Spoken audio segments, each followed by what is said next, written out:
Idudulog ng Senado sa Korte Suprema ang gumugulong ng pagtanggap ng COMELEC ng mga pirma para sa People's Initiative. Kasunod yan ang pahayag ng isang kongresista na naabot na nila ang bilang ng pirmang itinakda ng batas para baguhin ang konstitusyon. Sa gitna ng bagaan ng dalawang kapulungan, giit ng isang mambabatas, dapat pumamagitna na ang Pangulo. At yan ang tinutukan ni Tina Panganiban Perez at Mav Gonzalez. Sa Korte Suprema nadudulog ang Senado para harangin ang gumugulong na People's Initiative. Ayan, tama. Si Trillanes nag-vice, natalong bonggang-bongga. Dagdagan mo ng bonggang-bongga. Natalo ng bonggang-bongga. Nang gulo pa uli sa Senado. Yan. Yan ang tamang statement. Mali po yung statement niyo. Si Trillanes na natalong bonggang-bonggang bilang Vice President, bumalik pa sa Senado para manggulo. Yan ang tamang statement. Para sa pag-amyenda ng konstitusyon. Ayon kay Senador Coco Pimentel, sa weekend planning session ng Senado aayusin ang ilalatag na kaso. Kabilang sa ipupunto ang kawalan umano ng basihan ng COMELEC para tanggapin ang mga nakalap na pirma para sa People's Initiative. What is your business receiving monkey all business these papers with signatures at sinasabi nila they have a ministerial role to play as of the moment? Based on what? On a law already characterized by the Supreme Court as insufficient to support a people's initiative. Hindi rin aniya pwede ang People's Initiative dahil revision at hindi lang simpleng amendment ang gustong gawin nito.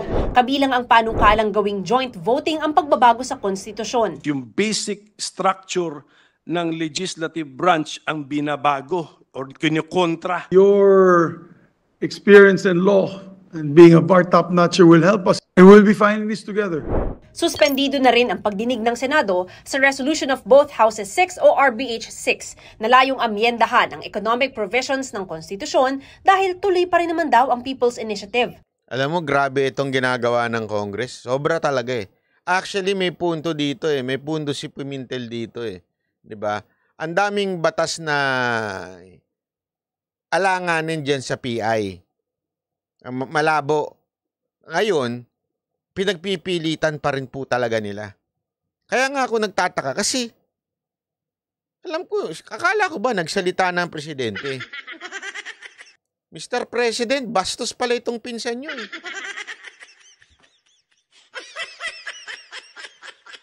Hindi kayo sinusunod sa usapan.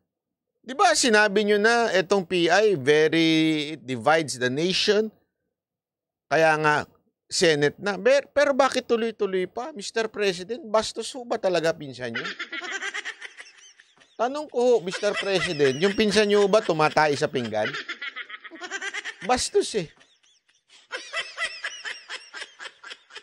Hindi, alam mo sa to. Ako, walang biro ha. Ito ang speaker na pinaka-ganid, pinaka-bastos.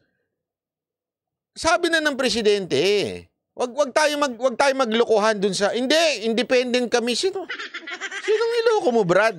Kahit kailan ang speakership hindi naging independent yan, kung anong basbas ng presidente, yun. Ngayon ayaw mong sumunod. Pinsan mo pa man din yan. At sa gitna raw ng mga ulat ng mga kongresista ang nasa likod nito, sabi nito, Banat ba sa tingin ko si PBBM din mastermind dyan? Ako hindi. Ikaw, sa tingin mo. Hindi naman kita mapilit. Pero ako, I don't think so. Kahit tinanong ko si PRRD, yun din sagot sa akin. Walang biro, yun din talaga sinagot niya. Kaya nga na naisip ko, sabi ko, buti na lang yun din na naisip niya. Kasi yun talaga yung nasa isip ko eh. Malabo eh. Malabo talaga eh. It will conflict what we are talking about 2016. Totoo lang. Ano ba talaga? He's weak or he's not weak? Make up your mind. If you're accusing him of he is weak, how come na mamamastermind niya ito? Yan din ang the same logic na binigay sa akin ni PRRD. Sabi ko, Mr. President, sa lahat ng kaguluhan na to, ikaw bilang Pangulo ka, do you think yun na sinabi ni Pangulo sa akin, hindi ko naman na, sabi niya, I don't think merong kinalaman si Marcos dito. He's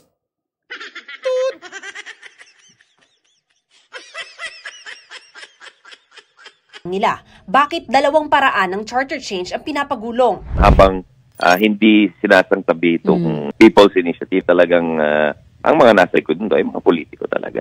Tingin ng isa pang senador, dapat pumagitna na ang Pangulo sa issue. Napakahalaga ang sentimento ng ating Pangulo dito. Alam mo, I like this. I like yung sinabi niya. Kasi mape-pressure ang presidente dito eh. Mr. President, once and for all, can you declare? Can you please declare to the public, verbally, not just in writings, in video, verbally, stop. In the name of love, people break my heart. Hindi totoo, di ba? Maging ano kayo, Mr. President, maging presidente kayo. Say it. Stop this people initiative. It divides the nation. Kasi if they can hear it from you, not from Senate President, sigurado ako yung mga amuyong diyan sa Congress, titigil yan. Kasi sigurado ko, sinasabi nitong lintik na mga leaders dito sa Congress, huwag kayo maniwala dyan kay Zubiri, huwag kayo maniwala dyan. Niloloko lang kayo niyan. Pero Mr. President, if you are the one who will say it to the public, stop.